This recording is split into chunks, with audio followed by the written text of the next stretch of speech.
Hi Moon Babes. Today we're going to talk about my favorite decade, the 1990s. The 1990s was the best decade of my life. I love my life now because I have a family and a daughter and it's wonderful. But the decade, as far as the music and the television, the movies, it was the best. It was the best. We did have some great things happen, and we did have some tragic things happen. So, I did my best to do my 90s look, and I put some hearts on my face because I love the 90s. So, we're going to get started with some of the events, and I took some notes. Of course, I have to have my notes because otherwise I'll just chitter chatter on forever and I'll never shut up. So in 1990, I started with the first year in the decade. 1990, Operation Desert Storm leads to the Gulf War. So that was when the Gulf War started, and Desert Storm led to the Gulf War. Kind of boring, hate war. But then that leads us to 1991. And I try to just pick one or two things per year and not go through every single little minute detail because I have a lot to go over and I don't want the video to take all day. So in 1991, sadly, Freddie Mercury of Queen died on November 24th of AIDS. He had battled it for a long time, and the medications were completely different from what we have now. Now you can live with it. You can even have an undetectable viral load. I see commercials all the time for all kinds of new medications, but they didn't have that back then. So sadly, he died in 1991. 1992, something cool happens. The largest mall, and it's still the largest mall ever built in the world. I don't know if it's the world or the United States. I know it's in the United States, called the Mall of America in Minneapolis. It's huge. It was built in 1992. Also in 1992, Bill Clinton was elected as president. And he did a lot of things. In 1993, he signed NAFTA, which is the National Association of Free Trade Agreement. He signed that, and that improved trade. It created a free trade zone between United States, Canada, and Mexico, and it boosted the economies in all three of those countries significantly.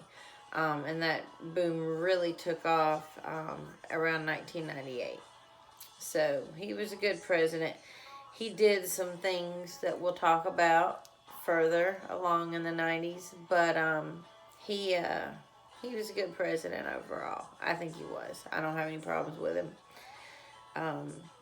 But anyway, sadly, also in 1992, we have the Rodney King beating that was completely caught on camera because it began with a car chase. And when it begins with a car chase, as we know, O.J. Simpson, which we'll get to him too. But once they start videoing that car chase, everything to come after is going to be on video. So the cops, even knowing they were on camera and they were being recorded, still beat him almost to death in 1992. And then they go to court, and the officers, they're mostly white. Most of them were white. Like over 90% of them were not. I think there was one African American guy and maybe one Hispanic guy at the most. So they were mostly white. They got off with no charges. Hardly no punishment, like suspended without pay for like a week or something, like really small. I don't know exactly what it was. I didn't look it up because I was too mad at the situation. But they got off basically scot-free for beating this guy to almost to death. You can't do that. That's not okay. He wasn't carrying a weapon. He wasn't doing anything to hurt them. It's just ridiculous. So anyway, to rebel against that, the people of LA had huge riots. They would just destroy everything. They would loot. They would riot. They had picket signs. There was violence. It was just so difficult for the LAPD to control. But the people were mad. They were very mad. I was mad, and I was in elementary school, and I remember hearing about this, and I was so confused. I couldn't understand why someone would do that to someone else, and then why they didn't get in trouble. Because and I'd get grounded for doing the smallest things, and they didn't even get in any trouble, and I was just so confused and so sad and so angry. But those riots were something else, and they needed to have those riots. They needed to express that anger that they had toward the police, because it was just ridiculous that they didn't get in trouble. They should have all gone to jail, every single one of them. And then in 1993, something else crazy happens. David Koresh, which is the cult leader of the Branch Davidians, they were even named after him. He's just crazy. He thought he was the next coming of Christ, and they believed him, and he did all kinds of crazy stuff. But getting to my point was, that was the year that their compound was seized, and he was shot. He sustained a gunshot to the head and died. So that happened in 1993. Also in 1993, they came out with the military policy of don't ask, don't tell. And if you don't know what that is, that's like a thing where they don't ask about your sexuality, and you don't tell anyone about your sexuality. So if you're bisexual or homosexual, you don't tell anyone, and you don't ask anyone what their sexuality is. If you think that they're gay, you don't ask them, and if you are gay, you don't tell anyone.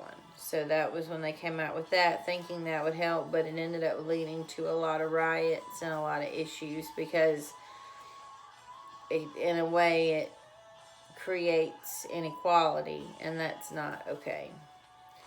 1994,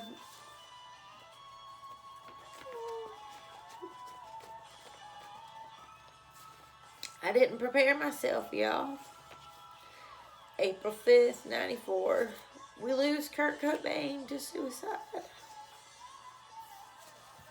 Y'all have to watch my Nirvana video to understand why I get so emotional. Sorry. Okay. Also in 1994, Friends comes out. And this dress that I'm wearing reminds me, every time I put this on, I feel like I'm Jennifer Aniston or somebody, because she used to always dress like this. So Friends came out in 1994. I remember those really old episodes where Rachel had the haircut and all the girls had to go out and get the Rachel. That's what they called the haircut, was the Rachel, the layering of the hair, where they would do the short choppy layers, the layers that would start up here and then go down. They even called it the Rachel. So everybody wanted to be like Jennifer Aniston. I love Friends. Oh, I miss Friends. I miss it. I still watch the reruns, but I'm looking forward to the reunion and seeing that. Okay, in 1994, do you remember, if you're old enough, do you remember seeing the white Bronco driving down the road? That music just got really loud, guys. I'm going to turn it down a little bit. I'm trying to do a 90s playlist, but it's like 90s super jam playlist right now. So the white Bronco, driven by O.J. Simpson, running from the police after he had supposedly killed his wife, Nicole Simpson, or I believe ex-wife, Nicole Simpson, and her friend, Ron Goldman. And the chase went on for hours. I remember sitting with my dad. He's not here either, so I'm having an emotional time. I didn't think I would, but I'll be okay. But I was sitting with my dad watching it, and we were just glued to the TV forever. It just seemed like for hours, watching this Bronco going down the interstate, and he wasn't even going that fast at times. It was very strange. But that was all caught on TV. Finally, he stopped, and they got him and arrested him. But the cameras were allowed into the courtroom for the first time, and it was like a reality show. It was kind of like the first reality TV show was the courtroom, with Orenthal James Simpson starring in the series. But and also Johnny Cochran, his lawyer. But he was acquitted based on some DNA issues and something. I remember something with a glove, something with a glove, but DNA issues, and then also questions of racism, um, and that led to him getting that non-guilty verdict. But after that, it split the nation. You had white people thinking he was guilty, not me. I didn't really care either way. I just thought, okay, well, they let him go, so he must not be guilty. But you had a lot of white people saying that he was guilty, and a lot of black people saying he was not guilty. So it created a lot of racial division and racial tension that showed that there was still a big racial divide in the country. So that case kind of really showed something that we thought we'd solved wasn't solved. It really wasn't solved.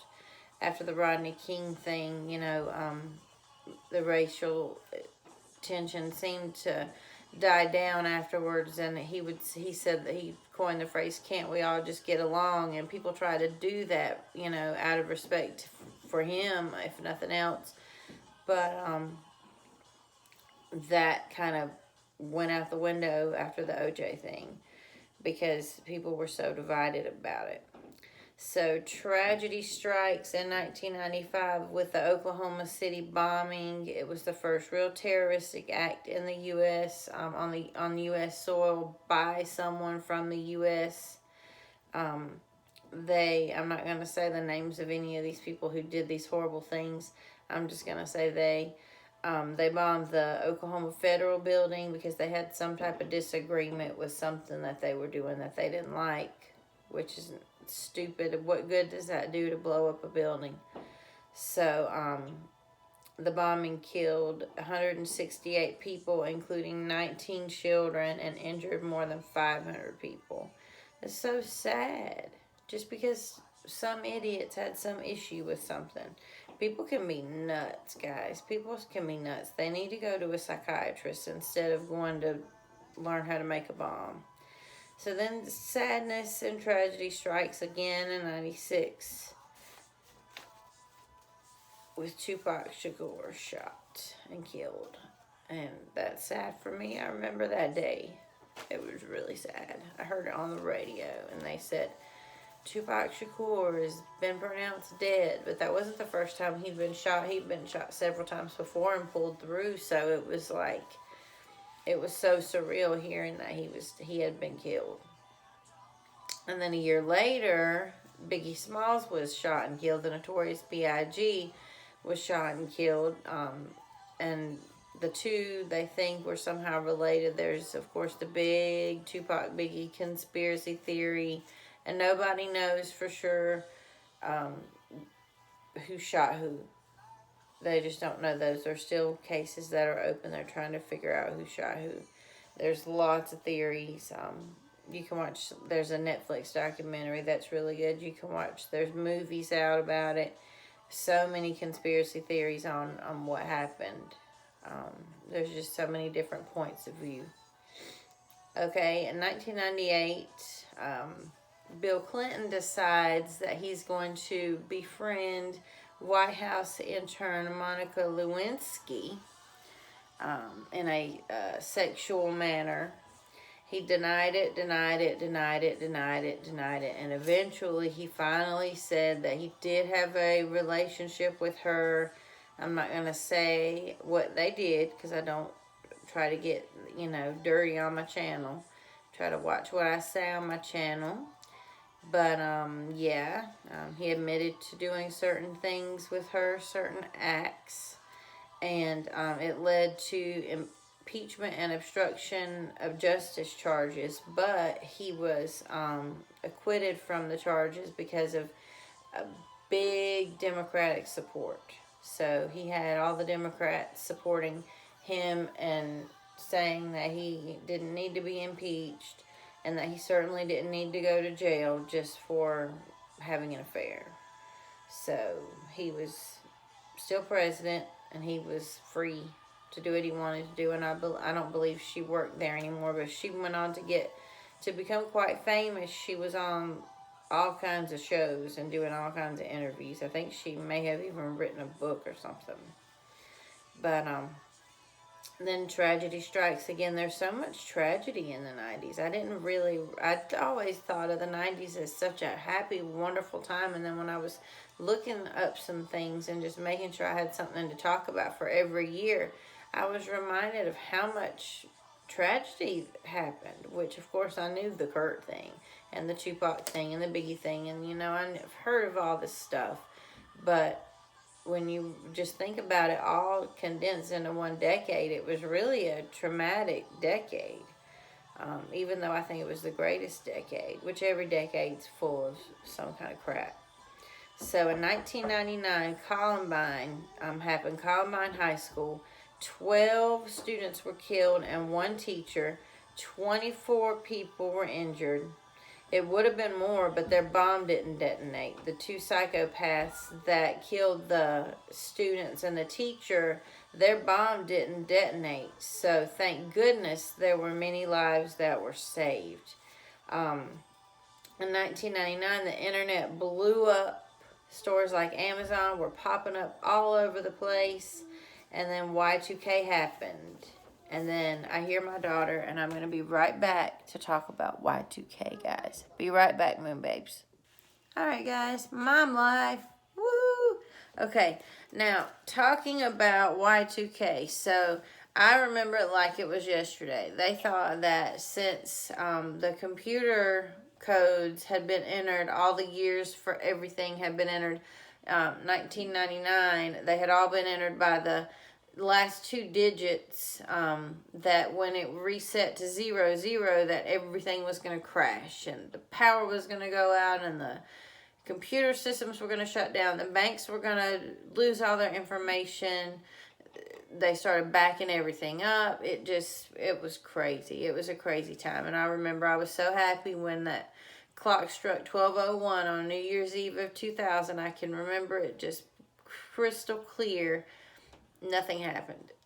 Nothing happened. Nothing at all happened. So I was so happy because I thought, oh my gosh, no. I was a believer of Y2K. I was a believer. I thought something was going to happen. But it didn't. And most people did. Most people did if you listened to anything back then. So next I think I'll do music now. So, Nirvana has been, and you've got to watch my Nirvana video, guys. You have to watch it. If you're watching this, you've got to watch my Nirvana video to understand why Nirvana is known as the defining band of the 90s. And that's not just me saying that. Rolling Stone magazine has said that. Several other sources that I looked at while I was doing this research said the same thing, that it was the era of grunge and gangsta rap. And the grunge part is Nirvana. Even though they were only around for a very short time, they made a big impact on music. And Smells Like Teen Spirit is that music video that changed it all. It's not my favorite. It used to be when I first saw it on MTV, which MTV used to be so different than it is today. It used to just be video, commercial, Ren and Stimpy, video, Beavis and Butthead, maybe a game show, video. It wasn't like it is today. It's different today. I don't like MTV as much as I used to. I used to do nothing but watch MTV. I loved those videos. I remember the Nirvana video, Smells Like Teen Spirit. I remember the Nothing But a G Thing with Dr. Dre and Snoop Dogg was one of my favorites, with the 64s bouncing up and down, and just so many videos. I could go on for an hour just about the videos, but we're going to talk about the music, and I'm going to try to make it short. There are a lot more videos. Not videos. I've got the word videos stuck on my mind right now. But there are a lot more bands that I may not mention that are also 90s bands. but I'm just going with the most influential ones according to the sources that I read, not just in my own mind, which some of them I wrote down from my own mind, and some of them I just may mention because they come to me. So we have, of course, Nirvana, Puff Daddy with his Mo Money, Mo Problems, kind of piggybacking off of Biggie's success, and he put that little part in the middle, the rap of Biggie after he had died. He had that little sample left over from when they had done some recording, and he stuck that in there, and that made him blow up. So he kind of piggybacked off of Biggie's success. And then we have Lynn. The Notorious B.I.G. was around for most of the 90s still. Soundgarden, Radiohead, Tupac, Britney Spears, Dr. Dre, Snoop Dogg. Dr.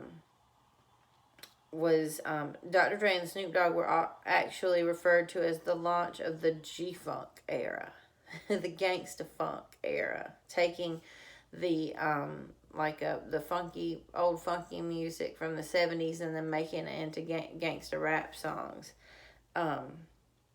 Boys to Men, Liz Phair, Hole's fame came mainly, she had her band, prior to even meeting Kurt, but she got more famous after he died, especially when she wrote Doll Parts, because it refers to her pain of losing her man, which I could understand. That would be really sad. Really sad. So we have Oasis, Marilyn Manson, Counting Crows, Green Day. It's been referred to as the last decade of great music, and I agree 100%. There's some songs that I like, and if you've seen my latest hair video, I go on and on about these wonderful alt bands, but those alt bands don't hold a candle to bands like Nirvana. They just don't. We have more Missy Elliott, R.E.M. Beck, Beastie Boys, Garbage, Sophie B. Hawkins, The Offspring, TLC, Selena, Backstreet, Lil' Kim, Outkast, Harvey Dangerous, Flagpole Sitta. Oh my gosh. Ace of Base, Bikini Kill, Big Pun, Wu-Tang, The Breeders, Aaliyah. We even have R. Kelly. That just came to my mind thinking of Aaliyah. New Radicals, Sheryl Crow, Guns N' Roses, In Vogue, Mobb Deep, Foxy Brown, Jay-Z, Sir Mix-a-Lot. Y'all, you know you love Sir Mix-a-Lot. Fiona Apple, Weezer, Whitney Houston, Daft Punk, Smashing Pumpkins. So many bands. I could think of any more. Annie Lennox. So many more bands. There's so many, and I'll link some 90s greatest hits videos for you guys to listen to and watch. And there's one that I got a lot of these from a Rolling Stones top 50, but I had to add to it because I thought this is not enough. This is not enough. This doesn't do the 90s justice. And then last but not least, we have a list of movies that came out. I didn't do TV shows except for Friends because Friends started in 94 and it was kind of one of the biggest ones for me. And it's my channel and it's my little show, so we did Friends. But the movies, not all these are my favorite. I did pull some of my favorites and I didn't put all of them on here because there are lots of movies that came out in the 90s. But they are in chronological order, and a couple of them I mixed up. So hopefully I'm going to stay as chronological as I can. So in 1990, we have Home Alone, the original. 91, Boys in the Hood. Also 91, Silence of the Lambs. Don't you love Silence of the Lambs? What a cool, just a cool movie. I love that movie. Also, Boys in the Hood is really good. These are good. I chose these. Clueless in 1995. Clueless. I love Alicia Silverstone. She's so pretty. 1993. See, these are two that I mixed. I should have put before, but that doesn't matter. In 1993, Jurassic Park and Schindler's List. I've never seen Schindler's List. I don't know if I have the stomach for it. I can barely teach about World War II, and I don't know if I can handle watching a movie about concentration camps and everything. But I may try to watch it. It's on my bucket list of movies. I have several movies that I've never seen that I really want to see. I just don't know if I can handle it, but I'm going to try to watch it. Toy Story came out in 1995. That was the first animation of its kind. The first Pixar movie came out. 1994, Pulp Fiction, which is one of my favorite movies. If you watch my video on my favorite movies, you'll know that I love Pulp Fiction. Natural Born Killers, it was not on here, but it also came out in the 90s. I don't know the year, but it did come out in the 90s. Natural Born Killers did, which is another one of my favorite movies. 1994, The Lion King. 1994, Forrest Gump. 1995, the movie Seven with Morgan Freeman and Brad Pitt. If you have not seen that movie, you need to see it. It is really good. I love it. 1990, which I should have said that way long time ago. Pretty Woman. We love Pretty Woman, Julia Roberts. So pretty and so funny in that movie. Goodfellas was also in 1990. I'm doing a terrible job with chronological order right now, guys. I wrote this list and then put these arrows, and it's not working. The arrows aren't helping me, but it's okay. 1994, Shawshank Redemption. That's my husband's favorite movie. I like it too. 1990, that's a 7. 1997, Titanic came out. You know you love Titanic. I know we watched it when we first got the VHSs after they released them. There were 2 of them because it's such a long movie. My sister and I watched that movie at least 100 times. We watched it. We would come home from school and we would watch that movie. We were in high school when they released it. We were actually in high school. We're only 18 months apart, so we were actually in high school when it came out. But then we were still in high school when they released the VHSs. And then 1998, The Truman Show. 1998, Parent Trap. I don't know why I put Parent Trap on here. I think because of all these ear piercing videos where people are piercing their ears using the apple or whatever like they did in the movie. 1999. All of these are 1999. American Beauty, American Pie, The Matrix, Fight Club, 10 Things I Hate About You, and The Blair Witch Project. I love The Blair Witch Project. But that's what I have for the 90s, guys. And just remember, you're amazing, and don't let anybody tell you different. Bye, guys.